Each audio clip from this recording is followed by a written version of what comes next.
Boa tarde, oitavo ano. Vamos começar o nosso assunto de potenciação e avançar dentro dele, tá? A gente está vendo aqui na base, no momento, números decimais, números com vírgulas. Mas eu vou passar algum conceito para vocês aqui e eu acho que a compreensão ela fica mais fácil quando a gente pega um número inteiro, tá?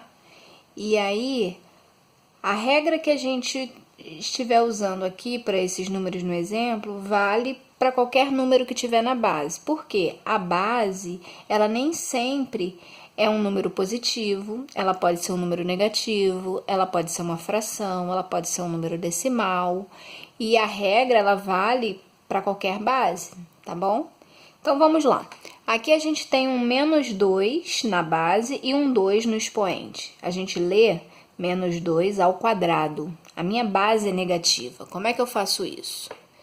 Então, eu sei que a minha base tem que aparecer quantas vezes for o valor do expoente. Como o expoente é 2 e a base é menos 2, a gente vai ter um menos 2 vezes menos 2, né? O menos 2 aparecendo duas vezes. Primeiro a gente multiplica o número. 2 vezes 2, 4. Depois a gente verifica o sinal. Sinais iguais, sempre positivo. Sinais diferentes, sempre negativo, na multiplicação, né? Essa é a regra dos sinais. Então, aqui eu tenho um menos, aqui eu também tenho um menos, a minha resposta positiva, tá? O positivo, tanto faz você deixar o positivo ou você não colocar nada. Quando não tem nada, a gente entende que é positivo. Vamos ver o outro exemplo. Menos 2 na base, 3 no expoente. É menos 2 ao cubo. Então, o menos 2 vai ter que aparecer 3 vezes ele mesmo. Então, vai ser menos 2 vezes menos 2 vezes menos 2. Primeiro número, 2 vezes 2, 4. E 4 vezes 2, 8. Agora, vamos ao sinal. Esse menos com esse menos, ó, esses dois aqui, vira um mais. E esse mais que virou com esse menos, diferentes, resposta negativa. O que a gente pode concluir daí?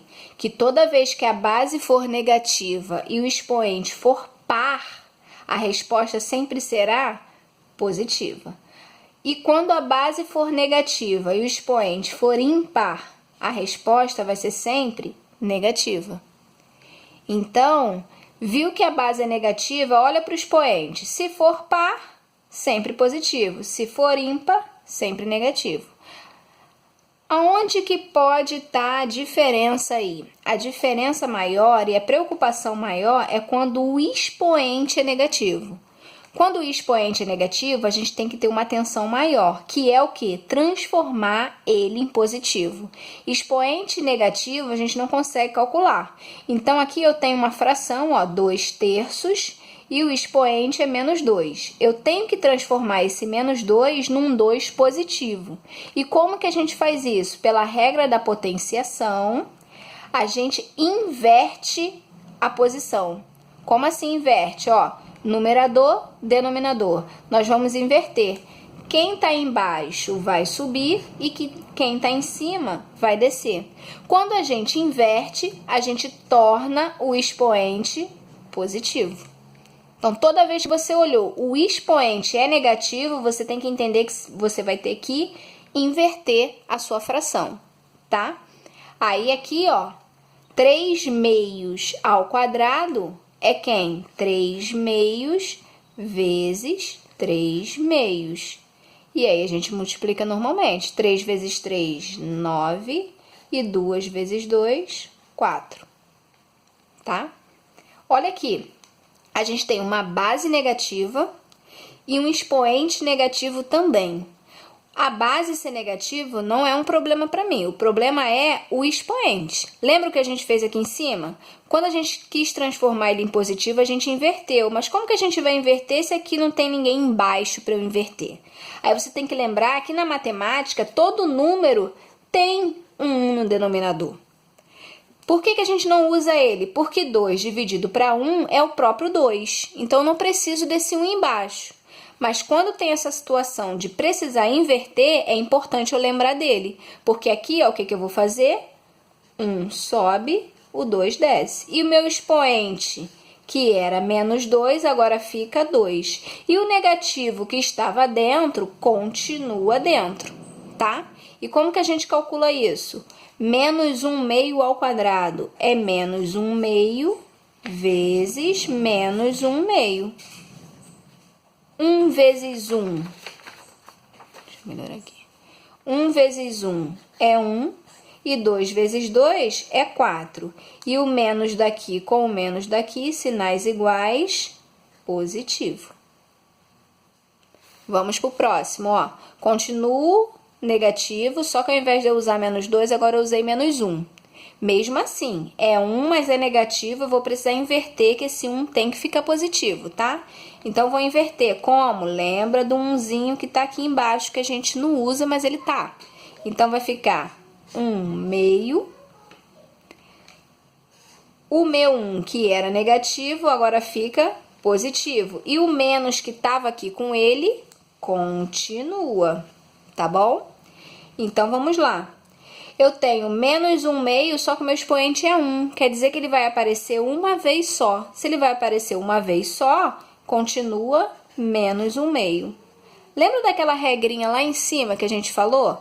Base negativa, expoente par, resposta positiva.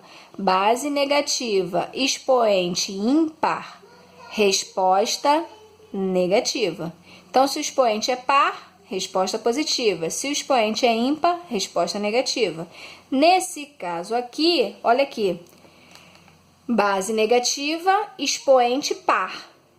Mesmo ele sendo negativo, o expoente era par. Se o expoente é par, resposta positiva.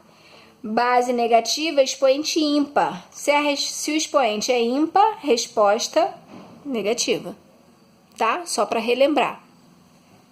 Vamos para o próximo aqui, olha. Menos 3/2 e aqui, ó, é menos 2. Eu tenho que transformar esse menos 2 em 2 positivo. Isso aqui não tem como mexer, tá? Esse menos aqui eu não mexo. Então, vai ser... Para ficar positivo, eu tenho que inverter. Então, o 2 vai subir e o 3 vai descer. Então, vai ficar 2/3.